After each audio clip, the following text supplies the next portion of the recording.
And good evening to the latest Perspectives on Ocean Science lecture here at the Birch Aquarium at Scripps.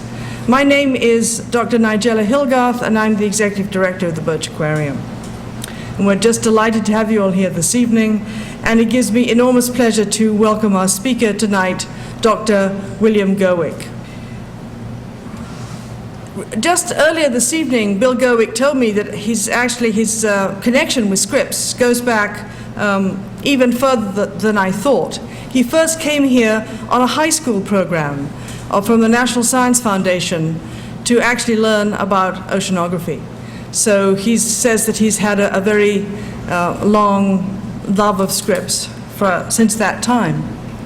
He did his undergraduate degree at the University of Davis, UC Davis, and he did his undergraduate research was in phycology with Dr. Norma Lang, and then he came here.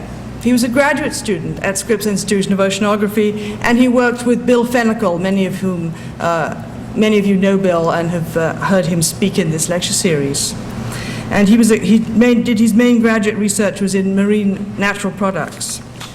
And then he spent a year doing postdoc research studying the biosynthesis of microbial antibiotics, so that he really was broadening the scope of his research. He spent over 20 years as a professor at Oregon, and then he came in 2005.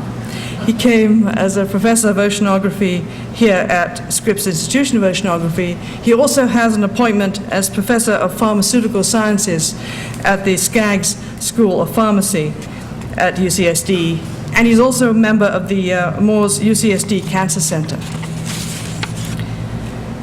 Apparently his love of the ocean and marine algae actually started even before he did his high school tour of Scripps, as a kid poking around in tide pools. And I think that's one of the ways in which a lot of oceanographers really started their love of the ocean. His lab now really focuses on marine algae and cyanobacteria, which are often known, as I'm sure you know, as blue-green algae, but they're really they're bacteria. I was fascinated and a little jealous to learn that his group works in wonderful parts of the world, as well as locally. They do extensive field work in the Caribbean, the South Pacific, and reading earlier this evening, I see that they have recently gone to the tropics as well. They've actually gone to Madagascar, Panama, Papua New Guinea. They collect a lot of their samples by snorkeling, scuba diving. I was in totally the wrong area of research. But seriously, Bill and his group have really identified a lot of very exciting compounds with pharmaceutical potential from these algae and these blue-green bacteria. And they also collaborate with many other people to detect potential for fighting cancer, neurological conditions, and tropical diseases. So this is extremely important research, an extremely exciting group of organisms that he studies. And so without further ado, I want to ask him tonight to talk to us about pharmaceutical treasures from marine pond scum, discovery of new drugs from the sea.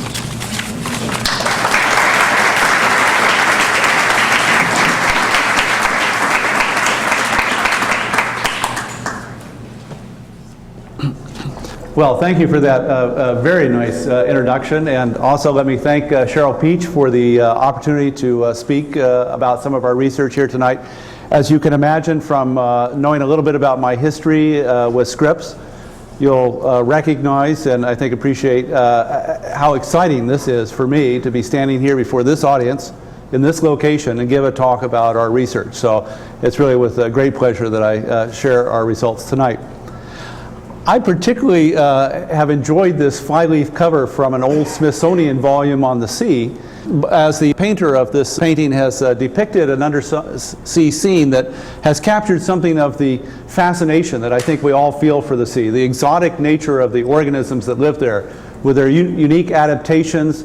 Now, I've actually never personally seen this one up here, but I have seen some of these others. And they have long fascinated me. And in the 20 years or 25 years that I've had a chance to study these in greater and greater levels of depth, coming to recognize that they're just as exotic and just as unusual and fascinating at their underlying chemical and biochemical levels. And that's really the source of the inspiration and the excitement that we feel about searching these organisms for drugs from the sea.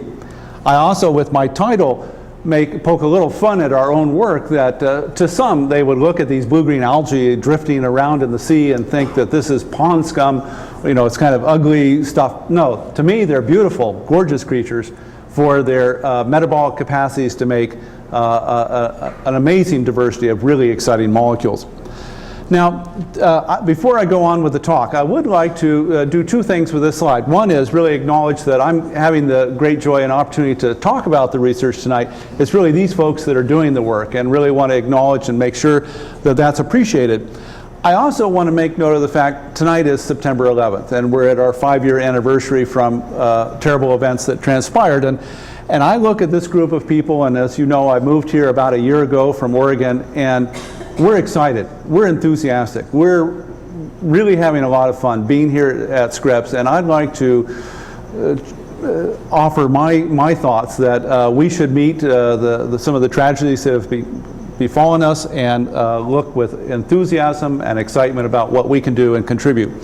One area that I feel that we can contribute beyond the scientific one is in the area of training and promoting knowledge of our culture and interaction with people from various countries. So in my group here, over the years, we've had people from many parts of the world, from Japan, Tatsuyama, from England, from Sweden, Germany, Italy. So a very diverse group of people. And for tonight's talk, I took a few moments to recap that from the period 1984 to 2006.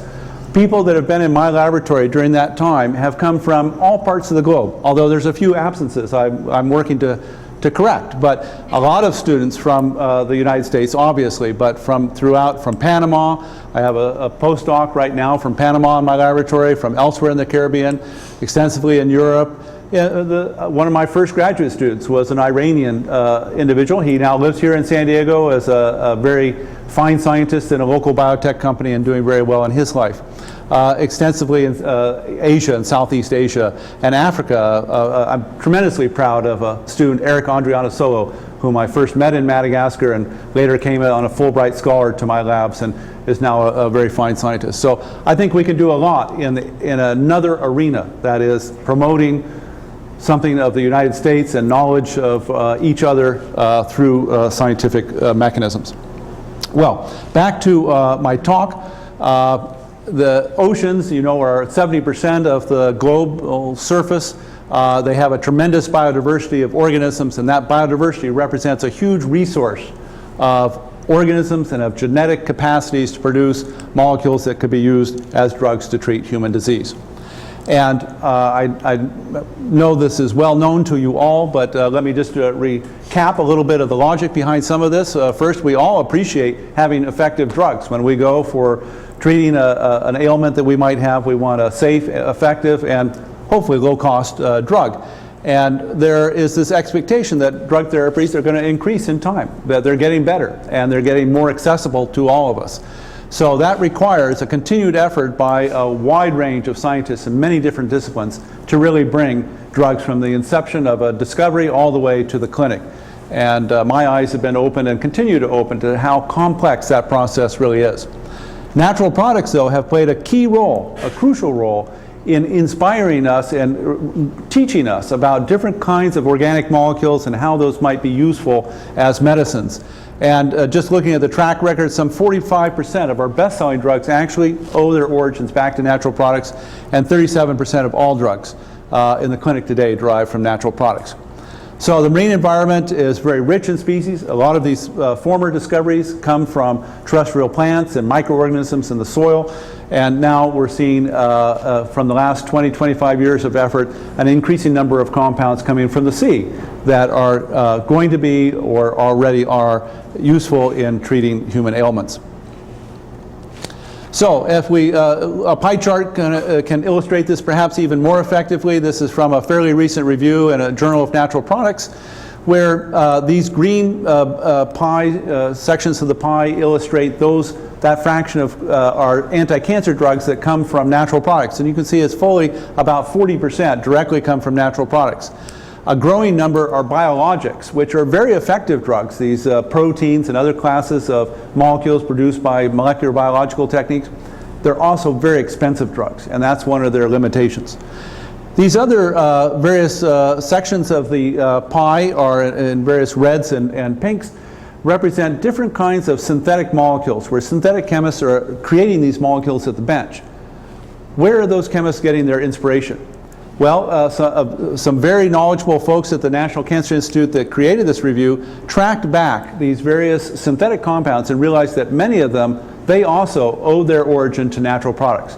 They were inspired by a molecule that had been found from a bacterium, a plant, or a sea creature, and then a synthetic chemist had created a molecule that was effective in treating disease in humans based on that molecular structure. This is another part of that review, and it tells a disturbing trend, I think, and that is we look at this by year, the number of drugs that have entered the market. Again, reds and pinks are the synthetic compounds, and green the natural products, and the biologics are an increasing fraction of the arsenal of compounds we have to treat disease. But the trend is, and this has been noted in many publications from the pharmaceutical industry, there's a downward trend in the number of new agents that are coming through the pipeline and are hopefully going to ultimately become effective drugs to treat disease. Why is that? Well, a few years ago there was a sense that natural products were too expensive to explore further. It's a long process. The average length of time from a discovery to a marketable drug for starting with natural products is about 15 years. That's a lot of investment, and it's not really fitting in the paradigm of modern drug discovery in the pharmaceutical industry. They converted to using something called combinatorial chemistry, where they use random methods to make millions of different compounds and then test those for biological properties. Well, this downward slope of this line tells you what happened, or the outcome of that experiment. It's not been effective. It's not been a good way to discover new and effective medicines. And so just recently we're seeing a resurgence of interest from many different arenas to explore natural products as a source of those inspirational molecules in drug discovery.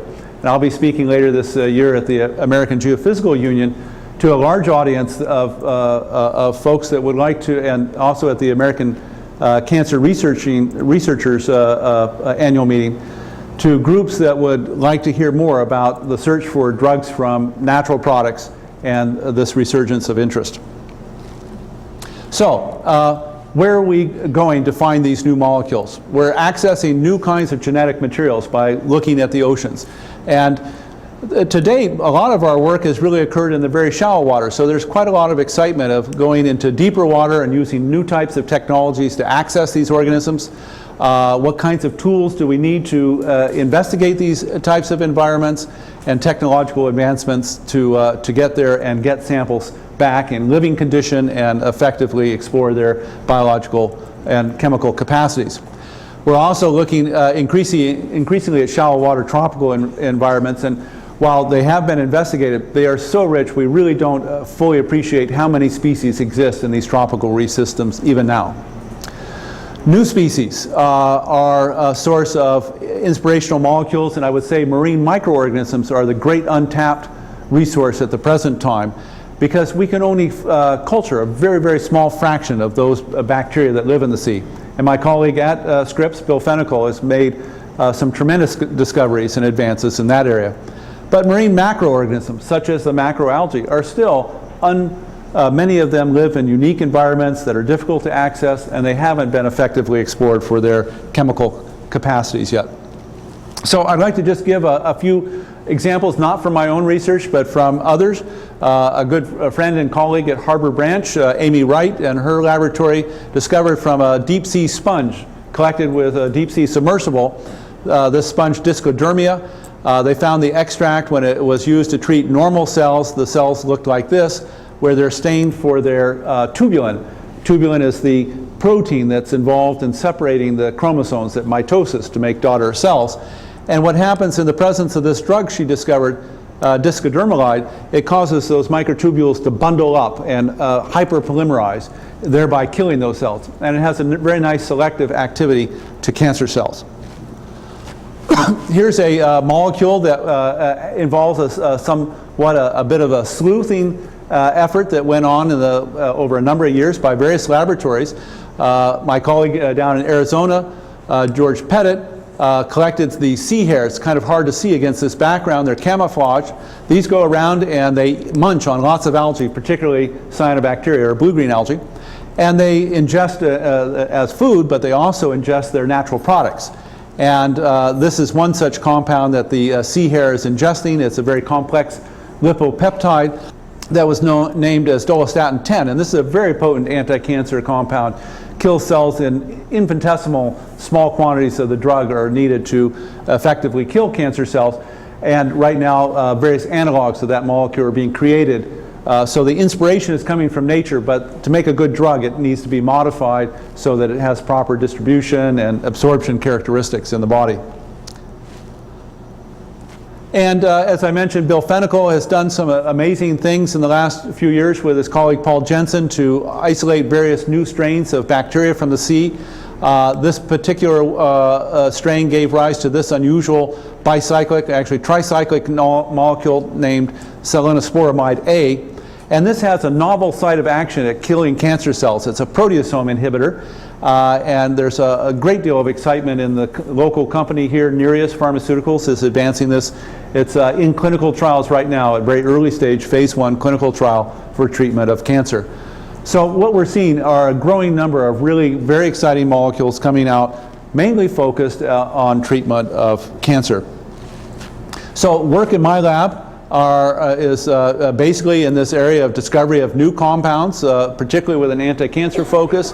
We're also interested in neurotoxins from the sea, both from the point of view of how those might be useful as neuropharmacological agents, but also to describe something about the marine system and how some of those compounds are actually injurious to us, and we should know what they are. Also, anti-inflammation is an area we're interested in. And I've always been interested, going way back to my time with Bill Fennikel as a graduate student, of how these algae and cyanobacteria, how are they making these molecules? How are these are really pretty exotic and unusual structures. How do they create those molecules? And the intervening years have given me a set of tools and a great set of students to explore some of those questions. And I'll share some of that with you later tonight. So, a little bit about marine cyanobacteria. You probably well know that these are some of the most ancient organisms on the planet. They can be traced back in the geological record some 3.5 billion years. They're responsible for creating the oxygen that changed us from an anoxic to an oxygenic environment. And they have a variety of forms, from unicellular forms that sometimes accumulate into colonies. They can have very small genomic sizes of about 1.5 million base pairs, to some very much more complex organisms with differentiated cells and a lot of very unique functions, and these have larger genomic sizes of about 10 million base pairs.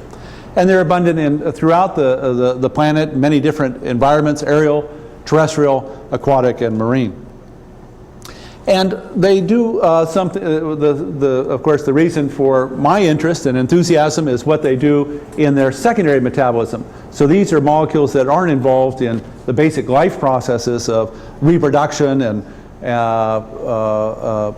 structure of cells and energy metabolism, but rather these are molecules that are adaptive in their significance. They're molecules that are warding off predators or giving them an advantage over competitors in this very competitive shallow water tropical environments. So they make an amazing diversity of natural products. They integrate acetate, which is the precursor to fatty acids, and amino acids, of course, the precursor to proteins, and they make these, use those building blocks to make an amazing diversity of molecules, using these two different kinds of pathways and integrating them together, and then doing a number of other what we call tailoring reactions. So you build the basic molecule framework, and then you come along and decorate it with other functionalities, like something that is very unusual in the marine environment are halogens. In the terrestrial environment, we don't see so many natural products that contain chlorine and bromine and iodine, In the marine environment, we see a lot of use of chlorine and bromine in particular, such as in this molecule here we discovered a few years ago, hectochlorine, with its geminal dichloro functionality. It's a very unusual functionality. What kinds of enzymes are involved in creating a dichloromethylene group? This is more like a functionality that's associated with DDT and man-made molecules, and we use industrial processes of very high energy to create those molecules. How are enzymes making these molecules? That's of great interest to me, and ultimately to harness the capacities of these organisms to make molecules, we need to know that information. There are also some trends in the pharmacology of the molecules from marine cyanobacteria.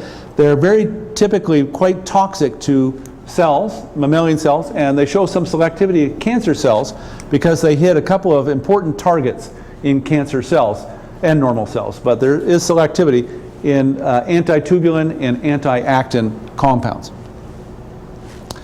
So this is meant to be a little bit of an overwhelming slide to show you some of the diversity of kinds of molecules that we've discovered over the last really about 15 years. And that many of these are cytotoxic to cancer cells, and they occur in many, many different kinds of molecular patterns. I think you can well appreciate, even if you're not a chemist, that these are very different kinds of structures. They have different kinds of arrangements of carbon atoms and nitrogen atoms, which are sort of the backbone of the molecule, and then a lot of diverse functionality like these. And I've accentuated the use of halogen atoms, the vinyl chloride here and here, to the gem dichloro we just talked about, to a trichloromethyl group. Again, what kind of enzyme makes a trichloromethyl group? That's really a very perplexing question. To then some extraordinarily complex compounds here with a vinyl bromide. And this is a molecule of particular note we discovered a few years from an organism from Jamaica, called it Jamaicamide. It has this terminal carbon-carbon triple bond, an acetylene, with a bromine attached to that. That's essentially never been seen before in the natural world. Again, what kinds of enzymes are making that? And I think this gives you a sense of the excitement that we feel as natural products chemists for exploring these creatures for their chemistry. They really make some very unusual molecules, unlike anything we've seen in the terrestrial world before. So let me give you an outline of the process that we go through to discover these molecules. As Cheryl mentioned, we get to start out in the sea, out in making collections really worldwide. I'll show you a little bit more of that shortly. We preserve for chemical investigations directly. Some of these occur as large tufts that we can pick up directly. Others, though, they occur in very small quantities in the sea, and we need to collect them living, bring them back to La Jolla, and cultivate them in a laboratory we've designed for just that purpose. And we also increasingly now are preserving them for their DNA, as we're learning how to work with that genetic rootstock and capture some of the biosynthetic capacities out of that preserved DNA sample.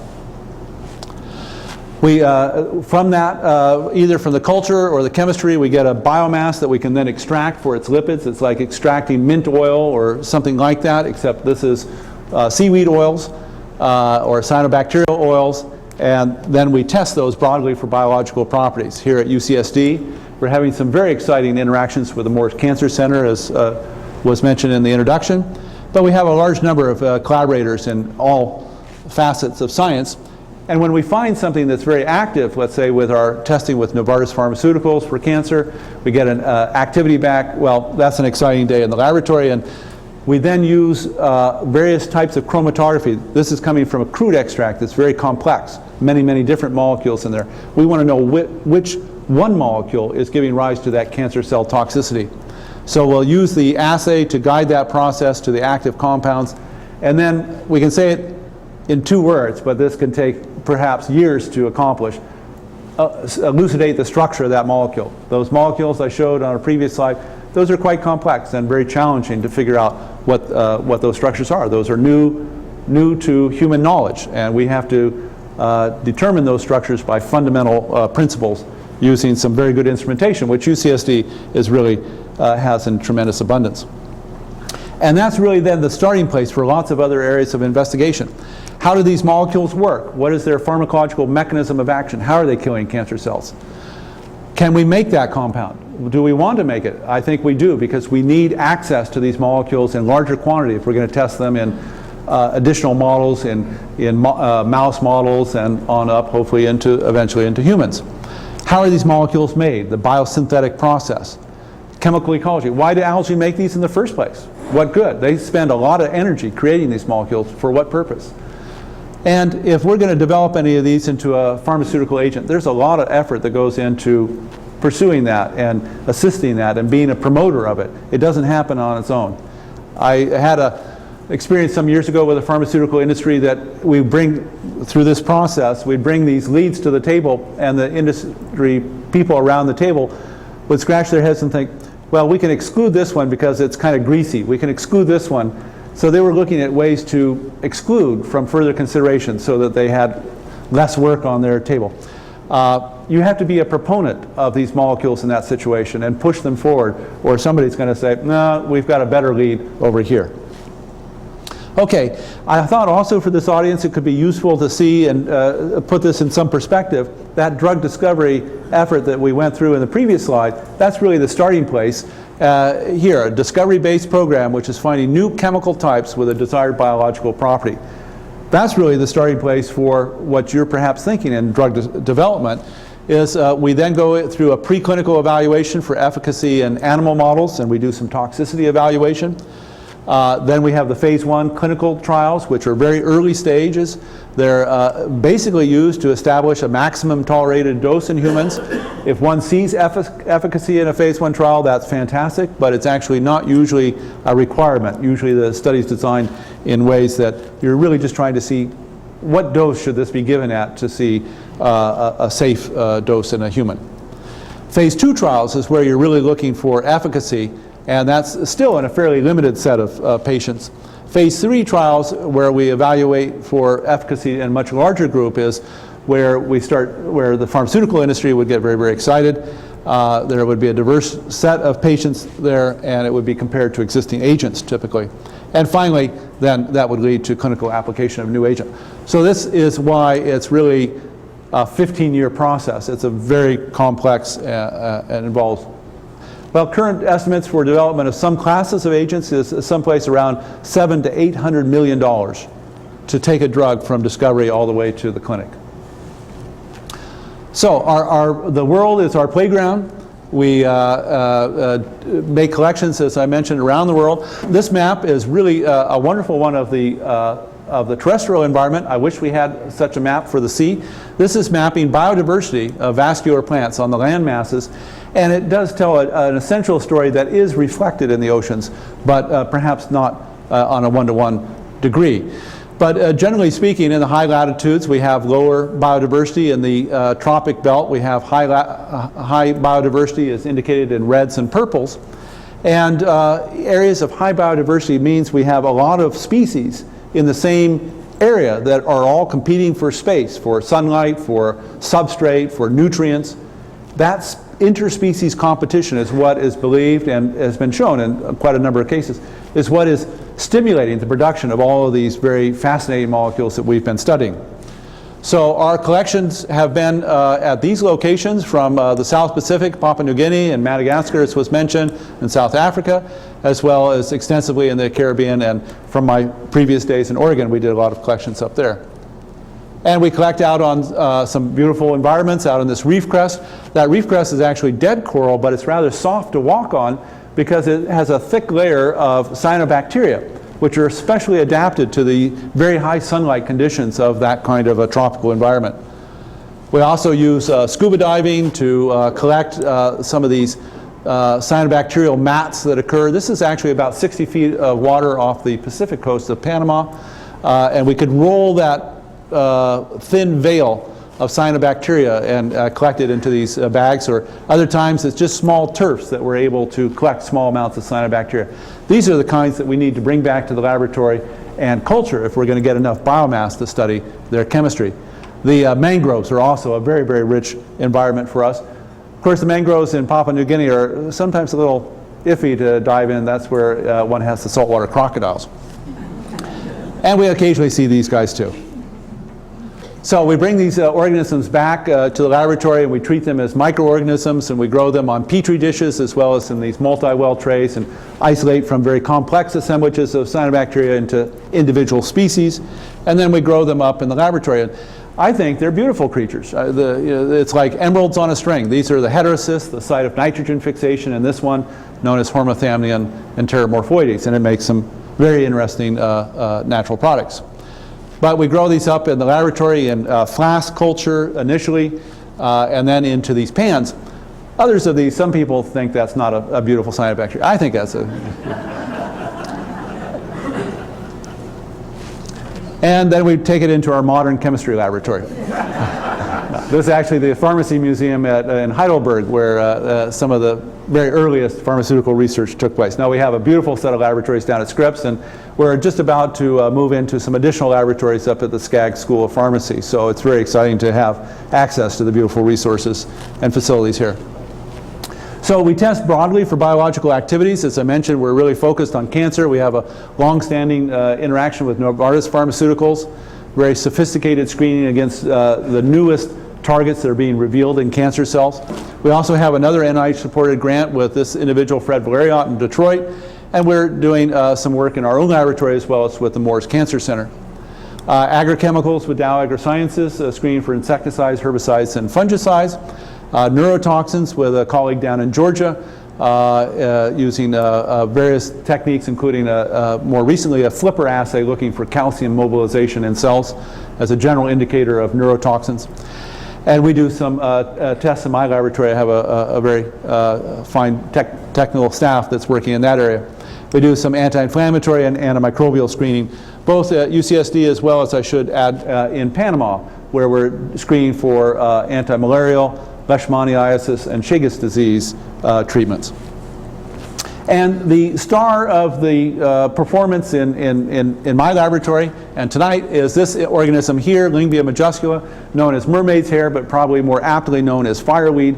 Many species or strains of this particular organism, Lyngbia majuscula, as you contact it with any duration, it will cause some ulceration of the skin. And it's given rise to things like swimmer's itch off the shores of Hawaii and Honolulu.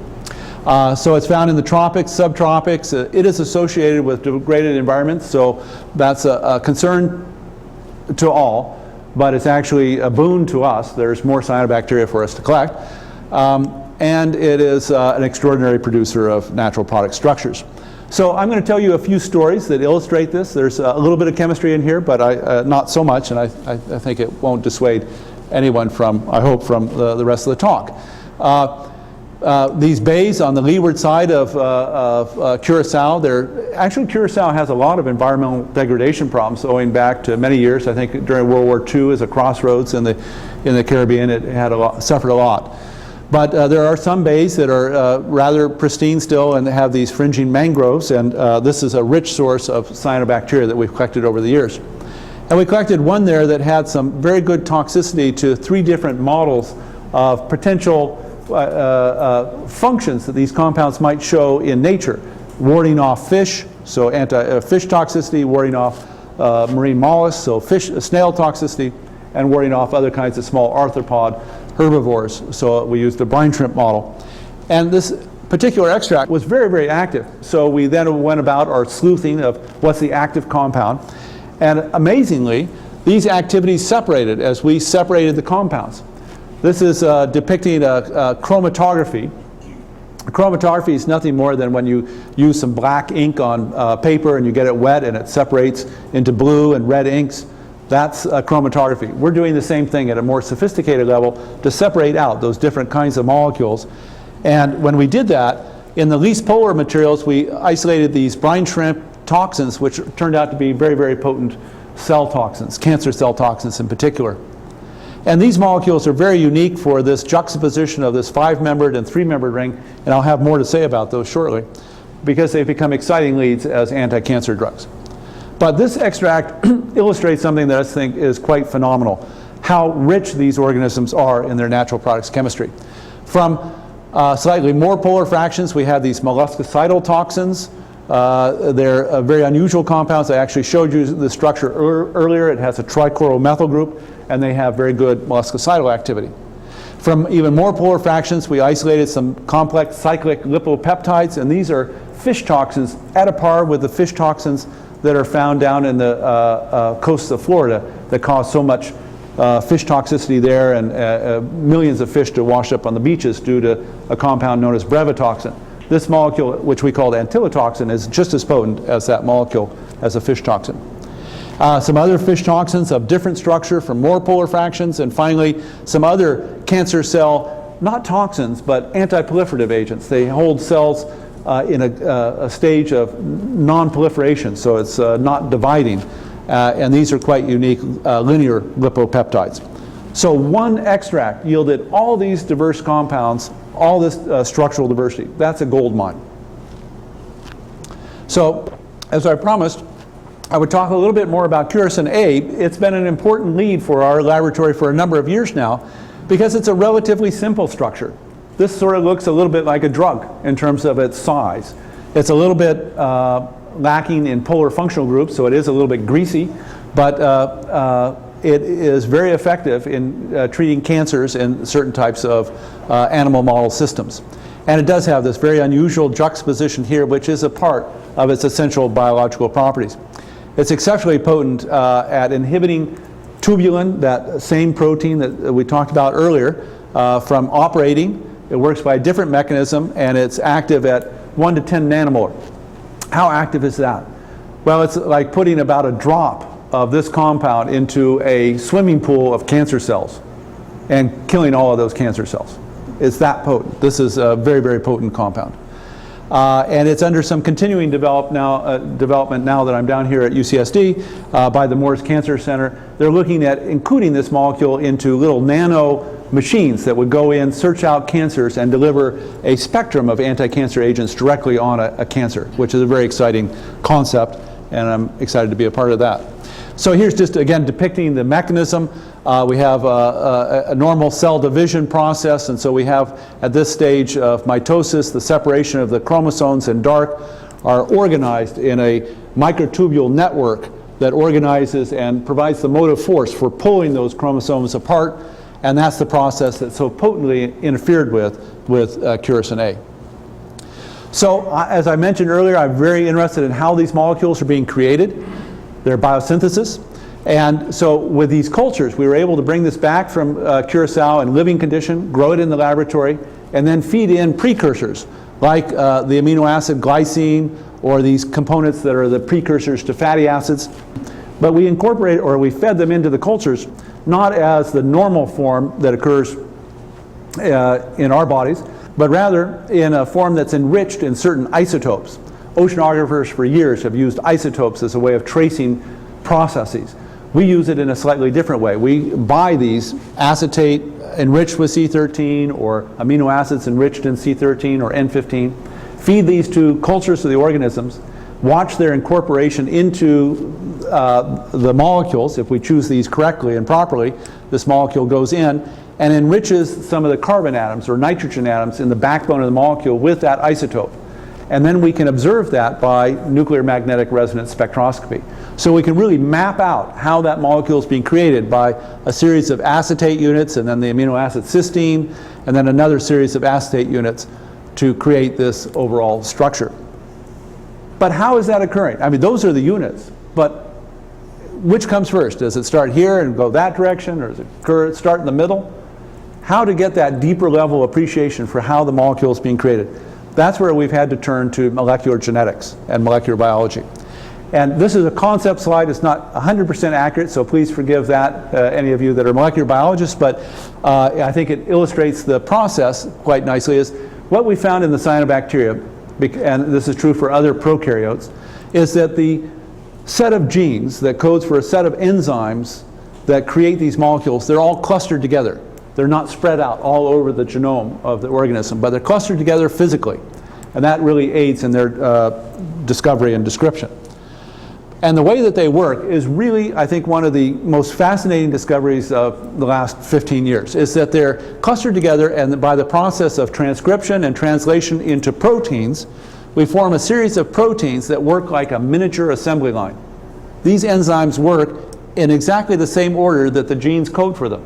And this is a concept of collinearity, and there are a few exceptions, but the rule is a very, very predominant rule, that these genes code for enzyme A, B, C, D, and E, and F, and so on. And the way they work is that they progressively build this molecule from the left to the right. So we start with a little simple acetate, and then it gets extended to a diacetate type molecule, and then cysteines incorporated and cyclized into that little 5-membered ring, and some other chemistry, I skipped a few steps, make the cyclopropyl ring, and so forth and so on. The molecule is created in a series of transformations, and then when the full molecule is present, all along it's being attached to the enzyme as one of these thioesters. It's cleaved off and releases this molecule curacin A. So we've in fact gone in to study this in the case of curacin A. It's a fairly complicated process. I'm going to go very, very briefly over this, my apologies, but we extract the DNA from the organism, and that actually took us about a year to figure out how to do that well. We then chop up all that DNA into little pieces and stick it into E. coli and make a so-called library. So that collection of E. coli has all the DNA that was originally in the cyanobacterium.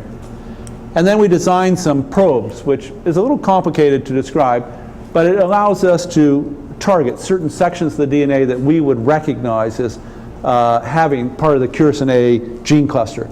And a lot goes into that probe design. That's where I think the big advances have occurred there in this field in the last few years. And that allows us to probe this library and find the section of DNA that encodes for curacin A. And then we can use sequencing to simply sequence that DNA, and a lot of bioinformatics to understand what are those enzymes that are encoded and what are their presumed and possible functions. And so we did this for the curacin A case, and here are the series of enzymes, each represented by a small dot with an abbreviation for the kind of metabolic capacity, the enzyme reaction it's catalyzing. As you can see, this is quite an assembly line. And it's completely linear from the gene sequence to the set of proteins that then catalyze a series of reactions that progressively build this molecule curacin A. Where we are now with this kind of study is studying in depth how does this several novel features of this molecule, like the cyclopropyl ring, is created in this series of steps. And this is the first time that particular set of genes have ever been seen in nature. And we really don't understand how they work. And so myself and a colleague in Michigan, David Sherman, are studying in depth the mechanistic biochemistry of how those enzymes are creating that cyclopropyl ring functionality. Okay, on to another story. As mentioned, we make collections in Papua New Guinea. We've been going there since the late 1990s to different sections. Many of my students have joined on these, as well as actually a member of my family has been on one of these trips out into the eastern fields out in this region. And we've had a lot of great collections and great projects come from this. But one in particular is shown here, and it's one of current interest to us. This is maybe from about 30 feet down to 100 feet. We'll dive down, and on the coral encrusted, very complex assemblage of organisms, there will be holes in the reef, but they'll be covered by this thin veil of cyanobacteria, and that's maybe that big around on the sea bottom. And if you were to stick into this with your fingers, you get a large popping, snapping. And what it is this doesn't grow naturally as a cover to these holes. It's being stitched in place by a shrimp, a snapping shrimp that lives underneath there.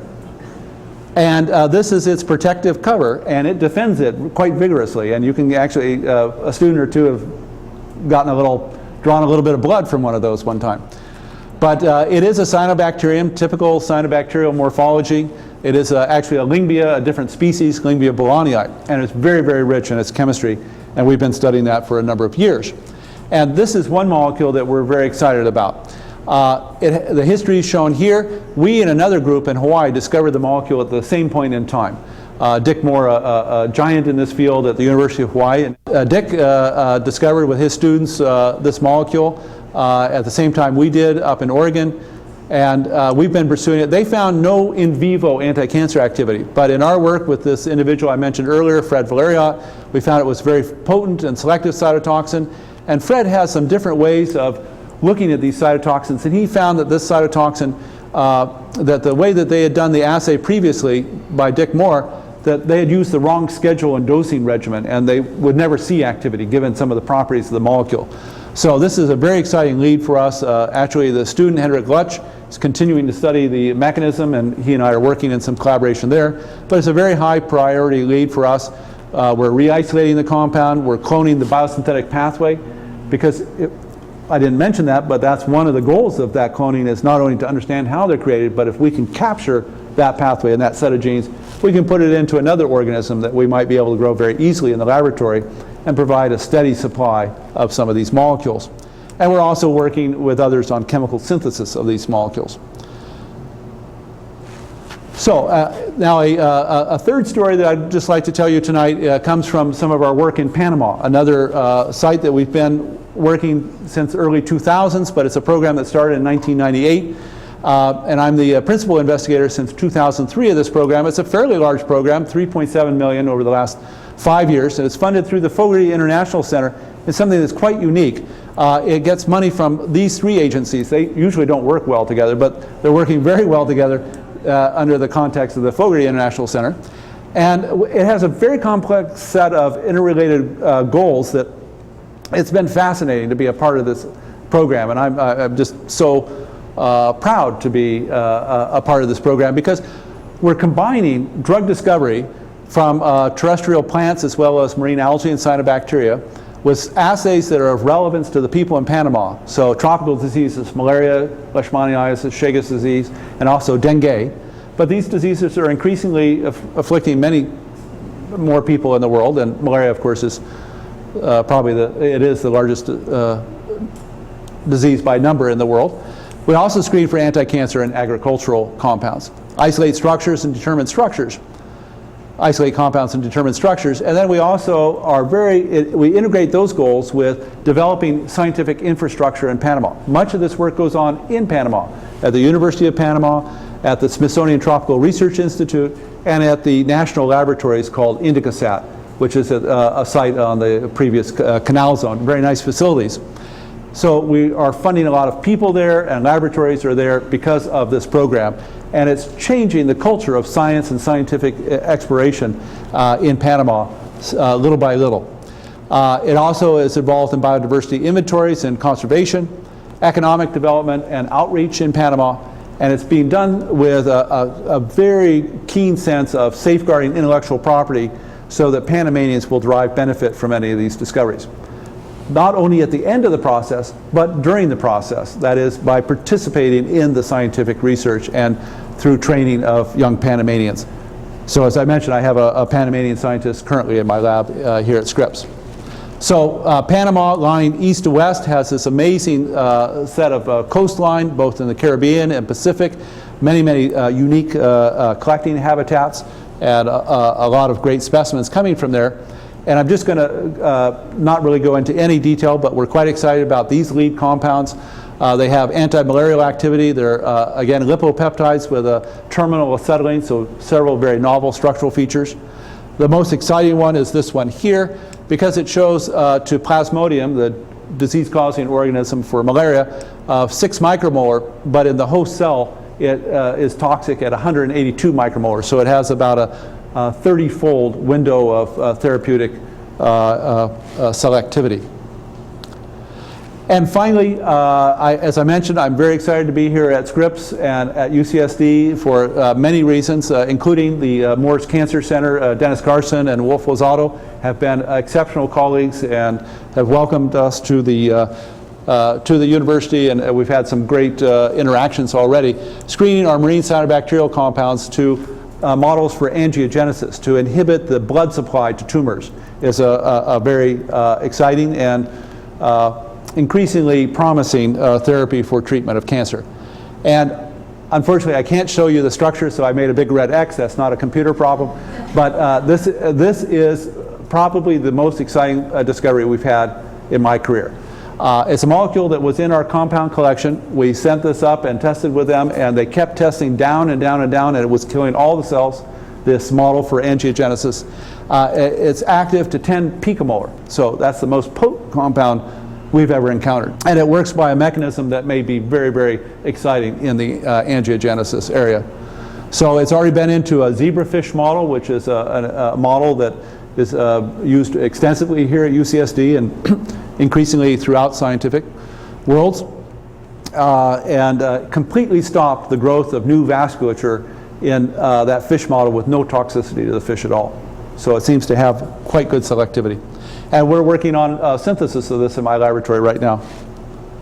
So a few concluding remarks. The cyanobacteria, I hope I've shown, perhaps overwhelmed you with a few slides of chemical structures, but they are continuing to provide some very surprising and unprecedented molecular structures. So this is in the realm of chemical diversity, very exciting chemical diversity, that inherent to their novel structures are very potent biological activities, and they hit some targets that are very exciting from an anti-cancer focus, actin and tubulin, but they're also hitting some new targets, like this molecule I wasn't able to fully disclose in testing with the Moores Cancer Center. And finally, I think by understanding this architecture of the biosynthetic genes, how those molecules are being created through these complex biosynthetic and assembly line type processes, that we're understanding the mechanistic biochemistry of their assembly, and that's providing some new insights into how they're being made, but also opportunities as we learn how to harness that biosynthetic capacity and move it into other groups of organisms.